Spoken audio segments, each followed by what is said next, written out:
So the month of September are two big months as far as awareness goes, and that's Pain Awareness Month, and then there's also the National Suicide Prevention Awareness Month, and both are components of my chronic illnesses and my recovery, which involve roller skating, can't talk today, tongue-tied. Roller skating, as you may already know, has been a pivotal activity that's been imperative to my recovery in both ways, and recovering and maintaining fibromyalgia on a daily basis and coming to new heights as my abilities and tolerance levels, and kind of pushing my limits to see how far I can go to going further and accomplishing new goals. And then also I came to skating while in recovery after a suicide attempt last year. So one of the symbols for suicide prevention awareness is semicolon. Let me get my finger straight right here. And that semicolon represents a few different things. And for me, it is under the category of surviving an attempt. Amongst many things, I had struggled with suicidal thoughts in the past, and I never acted on it. A lot of the information out there, people often have these relapses in their mental health when they're doing well, that they decide to stop their medications but there's also the other side of it where the medications can cause symptoms that they're also meant to address or prevent.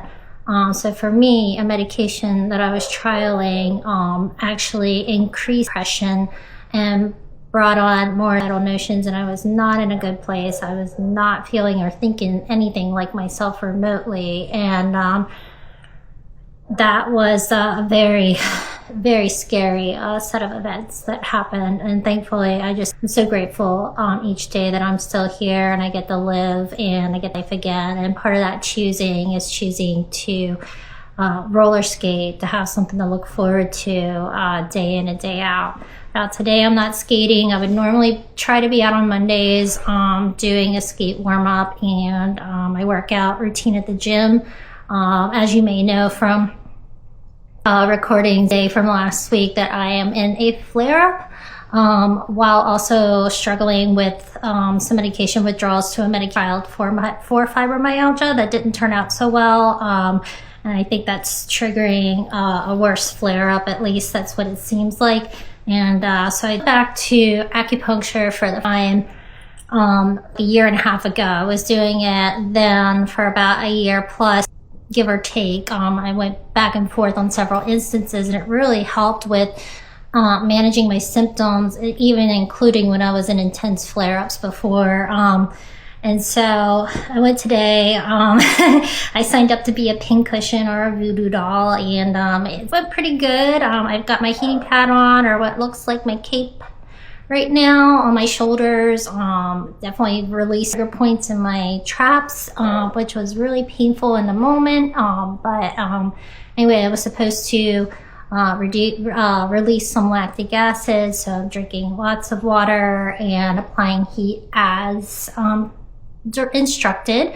And so I was lucky enough to find an acupuncturist locally within like 15 minutes of me.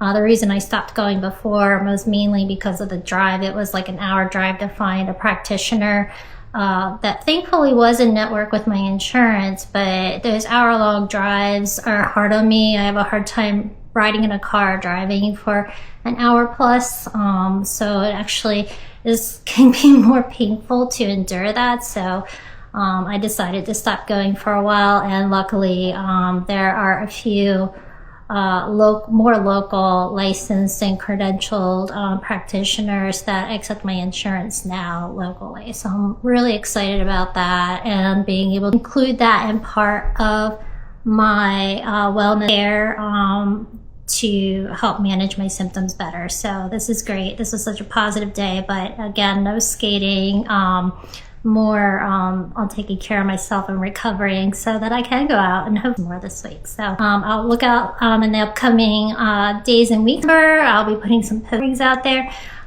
with more information on suicide prevention and awareness. If you or a loved one struggle or have any symptoms, there's a lot of good information and research there. And for chronic pain, if you are chronic pain, and like myself, or if you know somebody, just with information and ways on how to learn about it, understand it, give and report for that, and how to self-advocate or help advocate for your loved ones. So I'll be putting that in some more posts coming up.